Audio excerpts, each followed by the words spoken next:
Hi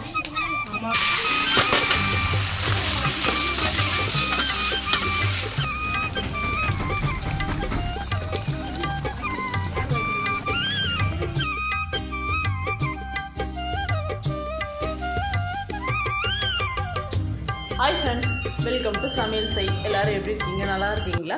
இன்றைக்கி பார்த்தீங்கன்னா சூப்பரான மீன் குழம்பு எப்படி செய்யலான்றதை பார்க்கலாங்க. இந்த மீன் குழம்பு பார்த்திங்கன்னா ரொம்ப டேஸ்ட்டாக இருக்கும். ரொம்பவே சிம்பிளாக செஞ்சிடலாங்க. ஒரே 10 நிமிஷத்தில் டேஸ்டியான மீன் குழம்பு செஞ்சிடலாம். இப்போ வாங்க இந்த மீன் குழம்பை எப்படி சமைக்கலாம் அப்படின்றத பார்த்துடலாம். மீன் குழம்பு செய்கிறதுக்கு பார்த்திங்கன்னா நல்லா அகலமான கடாய் வச்சுக்கிறேங்க. கடாய் நல்லா சூடானதுக்கப்புறமா ஒரு 5 டேபிள் ஸ்பூன் அளவுக்கு எண்ணெய், கொஞ்சமாக கடுகு, வெந்தயம் சேர்த்துக்கலாங்க. வெந்தயம் சேர்த்து செய்யும்போது நல்ல ஒரு மணமாக இருக்கும். மீன் குழம்புக்கு தேவையான பொருளெல்லாம் பார்த்திங்கன்னா ஆல்ரெடி நான் ரெடி பண்ணி வச்சுட்டேங்க. கடுகு நல்லா பொரிஞ்சு வந்ததுக்கப்புறமா கட் பண்ணி வச்சுருக்கிற வெங்காயம், ஒரு 10 பீஸ் அளவுக்கு பூண்டு, ஃப்ரெஷ்ஷான கருவேப்பிலை இதெல்லாம் சேர்த்துட்டு ஒரு வாட்டி நல்லா மிக்ஸ் பண்ணிக்கோங்க. மீன் பார்த்திங்கன்னா ஆல்ரெடி நல்லா க்ளீன் பண்ணி கழுவி உப்பு மஞ்சள் பொடியெல்லாம் போட்டு வாஷ் பண்ணி எடுத்து வச்சுருக்காங்க. இது ஒரு பக்கம் இருக்கட்டும். இப்போ பாருங்கள், வெங்காயம் நல்லா வதங்க ஆரம்பிச்சிருச்சு. வெங்காயம் நல்லா வதங்கி வரட்டோங்க. அதுக்கப்புறமா நம்ம இஞ்சி பூண்டு பேஸ்ட் சேர்த்துக்க போகிறோம்.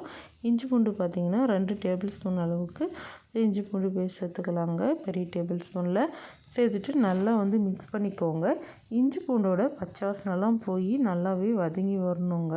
அப்போ தான் மீன் குழம்புக்கு டேஸ்ட் ரொம்பவே நல்லாயிருக்குங்க. நல்லா மிக்ஸ் பண்ணிக்கலாம். இதுக்கப்புறமா பார்த்திங்கன்னா 1 டேபிள் ஸ்பூன் அளவுக்கு உப்பு சேர்த்துக்கலாங்க. உப்பும் சேர்த்துட்டு இது கூடவே தக்காளி சேர்த்துக்கலாங்க.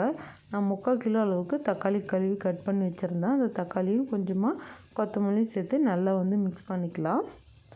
தக்காளி நல்லா வதங்கி சாஃப்டாகி வரணுங்க. நல்லா வதங்கட்டும். மிக்ஸ் பண்ணி வதக்கிக்கலாம். இப்போ பாருங்கள், தக்காளி சூப்பராகவே வதங்கியாச்சு. இந்த அளவுக்கு நல்லா வதங்கி வந்ததுக்கப்புறமா மிளகாய் தூள் சேர்த்துக்க போகிறோம். மிளகாய் தூள் பார்த்திங்கன்னா ஒரு 5 டேபிள் ஸ்பூன் அளவுக்கு வீட்டில் அரைச்சி குழம்பு தூள் தான் சேர்த்துக்க போகிறாங்க. கடையிலலாம் எந்த மசாலாவும் வாங்கலைங்க. இந்த ஒரு மசாலாவே போதும். மீன் குழம்பு டேஸ்ட் வேறு லெவலில் இருக்குங்க. சேர்த்துட்டு நல்லா மிக்ஸ் பண்ணிக்கோங்க. மிளகாய் தூள் இருக்கிற பச்சை வாசனைலாம் போய் நல்லா வதங்கி வரணுங்க. மீன் குழம்பெல்லாம் பார்த்திங்கன்னா கொஞ்சம் காரமாக புளிப்பாக வச்சா தான் பார்த்திங்கன்னா டேஸ்ட் ரொம்பவே நல்லாயிருக்கும். சப்புன்னு வச்சுட்டா அந்தளவுக்கு டேஸ்ட் நல்லா இருக்காது. எண்ணெய் பார்த்திங்கன்னா இந்த அளவுக்கு பிரிஞ்சு நல்லா வதங்கி வந்ததுக்கப்புறமா புளி சேர்த்துக்க போகிறோம். புளி பார்த்திங்கன்னா ஆல்ரெடி ஊற வச்சுருந்தாங்க. அதை பார்த்திங்கன்னா நல்லா கரைச்சிட்டு வடிகட்டி சேர்த்துக்கலாங்க. புளி எந்த அளவுக்குன்னா புளிப்பு உங்களுக்கு எந்த அளவுக்கு தேவையோ அந்த அளவுக்கு சேர்த்துக்கோங்க. நான் பார்த்திங்கன்னா இன்றைக்கி அதிகமாக செய்கிறதுனால புளி அந்த அளவுக்கு எடுத்துருக்காங்க. ஒரு 1/4 கேஜி அளவுக்கு எடுத்துருக்குறாங்க. புளி நல்லா கரைச்சி சேர்த்துக்கலாம். மீன் குழம்பு நல்லா புளிப்பாக வச்சாதாங்க டேஸ்ட் நல்லாயிருக்கும். காரசாரமாக சாப்பிட ரொம்பவே நல்லாயிருக்குங்க. புளியெல்லாம் சேர்த்துட்டு டேஸ்ட் பார்த்துட்டு உப்பு வேணால் சேர்த்துக்கோங்க. தண்ணி பார்த்திங்கன்னா கொஞ்சமாக சேர்த்துக்கிறேங்க. சேர்த்துட்டு நல்லா மிக்ஸ் பண்ணிக்கலாம். மீன் குழம்பு செய்யும்போது பார்த்திங்கன்னா மீன் குழம்புல ஒரு கல் கொஞ்சம் உப்பு தூக்கலாக இருந்தால் தான் நல்லாயிருக்குங்க. மீனெல்லாம் போட்டு குழம்பு வெந்து வரும்போது கரெக்டான கன்சிஸ்டன்சியில் இருக்குங்க. உங்களுக்கு தண்ணி எந்த அளவுக்கு வேணுமோ அந்த அளவுக்கு சேர்த்துக்கோங்க. நான் பார்த்திங்கன்னா தண்ணி இந்த அளவுக்கு தாங்க எடுத்துருக்கோம். இதுக்கப்புறமா மீனெல்லாம் சேர்த்து நம்ம வேக வச்சு எடுக்கும்போது மீன்லேருந்தே கொஞ்சம் தண்ணி மீன் குழம்பு பார்த்திங்கன்னா கரெக்டான லெவலில் வந்துடும். இந்த அளவுக்கு நல்லா கொதித்து வரும்போது பார்த்திங்கன்னா ஒரு குட்டி டேபிள் ஸ்பூனில் 1 டேபிள் ஸ்பூன் அளவுக்கு மஞ்சள் பொடி சேர்த்துக்கலாங்க. இதையும் சேர்த்துட்டு நல்லா மிக்ஸ் பண்ணிக்கிறேன். குழம்பு இந்த அளவுக்கு நல்லா கொதித்து வற்றி வரணுங்க. அதுக்கப்புறமா நம்ம மீன் எடுத்து சேர்த்துக்கலாங்க. மீன் பார்த்திங்கன்னா நல்லா ஃப்ரெஷ்ஷான மீனாக நம்ம எடுத்து சமைக்கும்போது டேஸ்ட்டே இன்னும் கொஞ்சம் வேறு லெவலில் இருக்குங்க. கொஞ்சம் கெட்டுப்போன மீனாக இருந்தால் அந்த அளவுக்கு டேஸ்ட் நல்லா இருக்காது. ஃப்ரெஷ்ஷான மீன் தாங்க இது. ஏரியில் பிடிச்ச மீன் எந்த அளவுக்கு ஃப்ரெஷ்ஷாக இருக்குதுன்ட்டு பார்த்தாலே தெரியுங்க.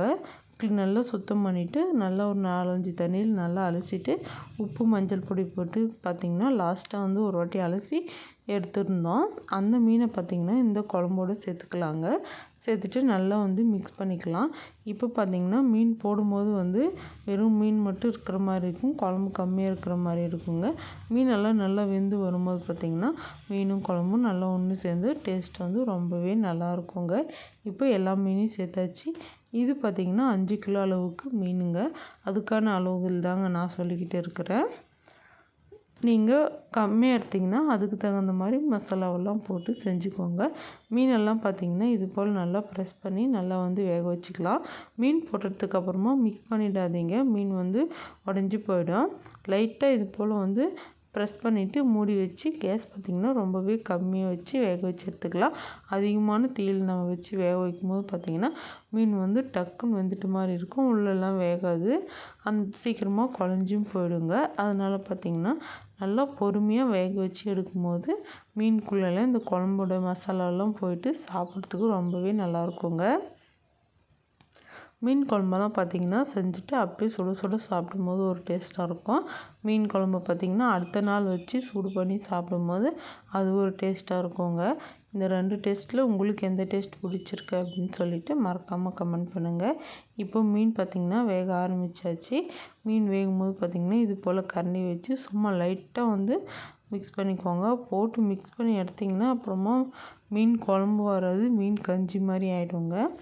மூடி வச்சு ஒரு 2 நிமிஷம் நல்லா வந்து வேக வைக்கணுங்க. மீன் போட்டு ரொம்ப நேரம் கொதிக்கலாம் வேணாங்க. ஒரு 15லேருந்து 10 நிமிஷம் கொதித்தாலே தாராளமாக மீன் வந்து வெந்துருங்க. மீன் வெந்ததை எப்படி தெரிஞ்சுக்கலான்னா, மீன் வெந்ததுக்கப்புறமா மீனோட கண் பார்த்திங்கன்னா வெளியில் வந்துடுங்க. அப்போ அந்த ஸ்டேஜில் வந்து ஆஃப் பண்ணிட்டிங்கன்னா கரெக்டான கன்சிஸ்டன்சியில் இருக்கும். ரொம்ப வேக வச்சிங்கன்னா கொழன்னு போயிடும், சாப்பிடவே வராது. மீன் பார்க்குறதுக்கு எப்படி இருக்குதுன்னு சொல்லிட்டு பாருங்கள். குழம்பும் வந்து ரொம்பவே அருமையாக இருக்குங்க. நல்லா கொதிக்க வச்சு இறக்கிடலாங்க. லாஸ்ட்டாக பார்த்திங்கன்னா கொஞ்சமாக வந்து கொத்தமல்லி இலை தூவிட்டா அதோடைய வாசனையே வந்து தனிங்க.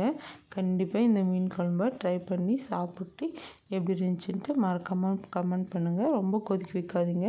இந்த மீன் பார்த்திங்கன்னா ரொம்பவே சாஃப்டான மீன் அப்படின்றதுனால டக்குன்னு வந்து குழஞ்சிடுங்க. அதனால வந்து லைட்டாக வந்து கொதிக்க வச்சுக்கோங்க. கேஸ் ஆஃப் பண்ணிட்டதுக்கு அப்புறமும் பார்த்திங்கன்னா குழம்பு வந்து இந்த மாதிரி லைட்டாக வந்து கொதி வருது, அதனால பார்த்து ஆஃப் பண்ணிவிடுங்க. எப்படி செய்யலான்றதை பார்த்துருப்பீங்க. இதே போல் உங்கள் வீட்லேயே சமைச்சு சாப்பிட்டு எப்படி வந்துருந்துச்சின்ட்டு மறக்காமல் கமெண்ட் பண்ணுங்கள் ஃப்ரெண்ட்ஸ். இந்த வீடியோ உங்களுக்கு பிடிச்சிருக்குன்னு நினைக்கிறேன். பிடிச்சிருந்தா மறக்காமல் சமையல் செய் சேனலை லைக் பண்ணிவிட்டு கூட இருக்கிற சப்ஸ்கிரைப் பட்டனை கிளிக் பண்ணிக்கோங்க. அடுத்ததாக ஒரு இன்ட்ரெஸ்டிங்கான வீடியோவில் பார்க்கலாம் ஃப்ரெண்ட்ஸ். அது வரைக்கும் பாய்.